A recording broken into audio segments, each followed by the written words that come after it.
আল্লাহকে জিজ্ঞেস করে, আল্লাহ আপনার বান্দার রমজানের এই নেকিটা 70 লিখতামনি। আল্লাহ বান্দার দিকে তাকাইয়া যখন দেখে গুনাহ থেকে মুক্ত, আল্লাহর জিকিরে তার জিহ্বা ভিজা, আল্লাহর মহব্বত তার কলিজার মধ্যে, সুন্নাত মোতাবেক তার জীবন, আল্লাহ তখন বলে না 70 না 700 লেখো, 700, 7,000 লেখো, 70,000 লেখো, 7 লক্ষ লেখো, 70 লক্ষ লেখো, 7 কোটি লেখো, 70 কোটি লেখো, 70,000 কোটি লেখো। এক সেজদায়, এক সেজদায় একবার সুবহানাল্লাহ বললে আল্লাহ বলে লেখো 70,000 কোটি সুবহানাল্লাহ লেখো।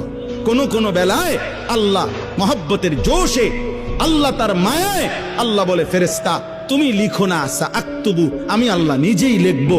এই নেকি তুমি দিয়া পারতা না, আমি দেবো আমার বান্দার নেকি।